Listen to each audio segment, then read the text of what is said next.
Pretty sure you wouldn't want any of these animals walking around the planet today. Like this prehistoric shark with the oddly shaped lower jaw, or this gargantuan crocodile known to eat dinos. Tyrannosaurus Rex.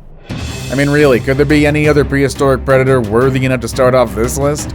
Apart from being among the most famous dinosaurs, and certainly the most iconic, T-Rex is also the most scientifically significant. More studies and debate has been conducted on this dinosaur than any other. This study has pieced together an image of T-Rex as an extremely large and deadly predator, supremely adapted to the Cretaceous world, at which time it was the apex predator. It had excellent stereoscopic vision and a highly developed and effective brain. Most researchers also believe that Tyrannosaurus would have a bite force beyond that of any other terrestrial animal known to date. No wonder the king tyrant lizard is still capturing our collective imaginations millions of years after it went extinct, however inaccurate they may be portrayed. Ripena Mamas. When dinosaurs ruled the earth, they preyed on mammals. Quite understandable because mammals during that time were quite small, and if I'm gonna be honest, utterly defenseless. One mammal, though, flipped the tables on some dinos and regularly had them for dinner instead. Enter Ripen Mamamas, of which I'm pretty sure I'm mispronouncing his name, but he does belong on this list for a specific reason. It regularly hunted and preyed on dinos. Measuring around 3 feet long and weighing up to 13 pounds, it was relatively large at a time when mammals were expected to be smaller, or at most as large as a mouse. It resembled a badger down to its fur-covered body and broad feet, which terminated in vicious claws. It also had small pointed teeth, which gives it the credence that it was a predator. If you're still having doubts whether such a small animal can feed on dinos, there's actually evidence to back it up.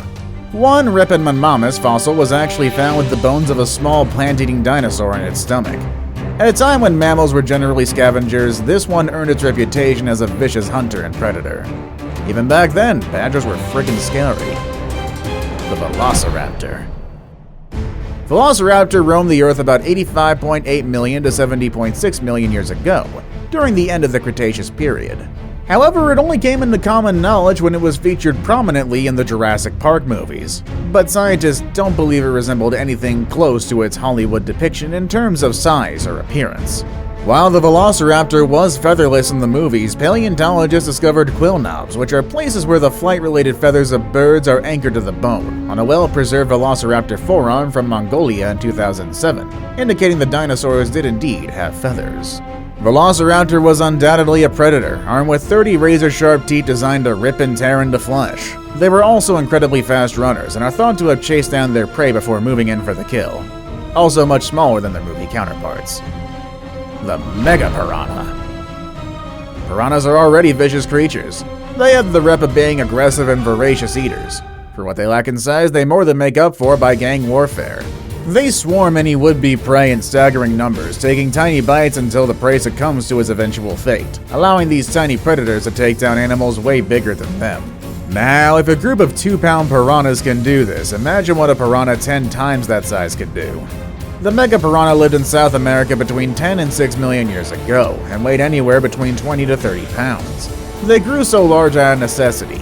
They lived at a time when the snakes, fish, and crocs they likely fed on were also gigantic. This fish was believed to be as ferocious, if not more, as its modern descendant, but what sets them apart is the sheer strength of their bite. Although it couldn't have crushed a car in its mouth, the jaws of this extinct relative of modern piranhas could exert a force of up to 50 times the fish's own weight, which means pound for pound, it bites down harder than even the megalodon. Maybe those B movies were up to something. Smilodon. Smilodon is an extinct saber-toothed cat which lived approximately 2.5 million to 10,000 years ago, from the early Pleistocene period through the modern period. It was first discovered during the early 19th century and was named by Peter Wilhelm Lund in 1842. One of the most fascinating facts about Smilodon is that while it's often referred to as a saber-toothed tiger, it really wasn't a tiger, actually. Smilodon is actually more distantly related to modern lions and cheetahs. They were approximately 5 feet long, 3 feet high, and weighed around 440 pounds. That makes them smaller than a modern lion in length, but it also means they were a little bit heavier. What seems really scary about these cats, however, were the size of their teeth. Their canine teeth were almost a foot long. However, its teeth were also very brittle and would often break off while they were using them. And once one of their teeth had broken off, then it wouldn't come back. Not to say they weren't dangerous, because that is not true at all. these big cats still manage to take down their prey without a ton of problems. Allosaurus. Unfairly overshadowed by its bigger cousin the T-Rex, the Allosaurus was a very significant dinosaur in its own right. It was among the earliest dinosaur discoveries, and fossils are plentiful, making it a darling of paleontologists as well as amateur fossil hunters. This large theropod lived 155.7 million to 150.8 million years ago during the late Jurassic period. 46 Allosaurus fossils have been found in Utah's Cleveland's Lloyd Quarry alone, thus making it Utah's official state fossil. Allosaurus was a massive carnivore. The largest specimens may have rivaled T-Rex in size, growing up to 39 to 43 feet long, and standing at 15 to 16 feet tall. They could have weighed more than 3,300 pounds in adulthood. The dinosaur's mouth contained dozens of sharp teeth that were serrated at the front and rear edges. The bones that formed the tip of the snout held 5 teeth, while the main tooth-bearing bones of the upper jaw and the tooth-bearing bones of the lower jaw held between 14 and 17 teeth each. Weirdly, despite being a carnivore, Allosaurus's teeth were weak and were easily broken during feeding. No need to worry though. New teeth grow quickly to replace the broken ones, making sure that this predator is fully armed for the next hunt. The Megalodon. Pretty sure that the megalodons on our list didn't come as a surprise to many of you. A lot of you seem to like the guy. From 16 million years ago to about 2 million years ago, these 50-foot-long monster fish, which was about triple the size of today's great white sharks, preyed on whales, apparently biting off their fins to immobilize them, a feat not even the biggest of modern sharks can claim of being able to do. The reason why these humongous sharks can take down whales on a regular basis is probably the immense power of its bite. According to some studies, a megalodon's bite was strong enough to crush a car. Amazingly, most of what scientists know about this mega predator comes from studying its teeth. Like modern sharks, the rest of its skeleton was cartilage, which decomposes far more rapidly than bone and leaves few fossils. And it's these same teeth that are giving scientists the idea to bring this monster back to life. If enough viable DNA can be extracted from these fossilized teeth, it's quite possible for scientists to breed the Meg back into existence. Which is probably not a good idea, but hey, that's just me. Got Jurassic Park for an example. Helicoprion.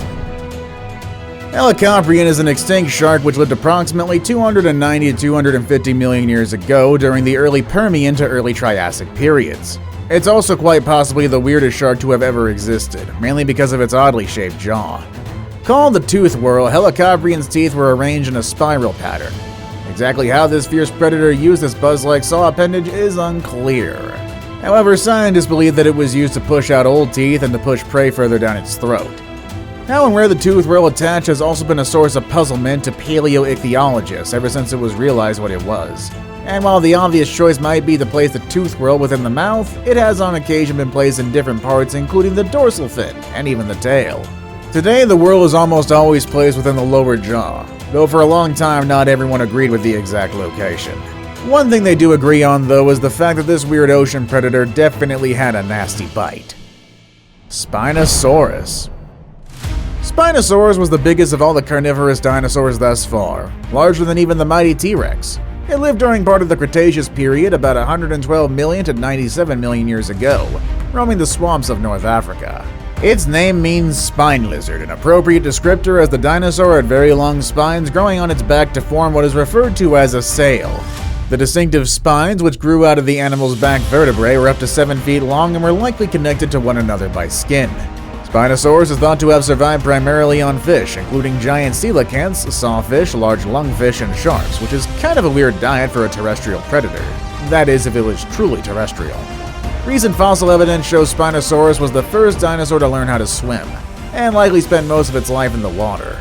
It had short hind limbs like early whales, dense and compact bones much like that of penguins, wide and flat claws and feet which were probably used in paddling, and a long and slender snout with conical teeth, which are perfect for catching slippery fish. Sarcosuchus. The name Sarcosuchus might be unfamiliar to you, but thanks to National Geographic, you might know this predator by its other, catchier name.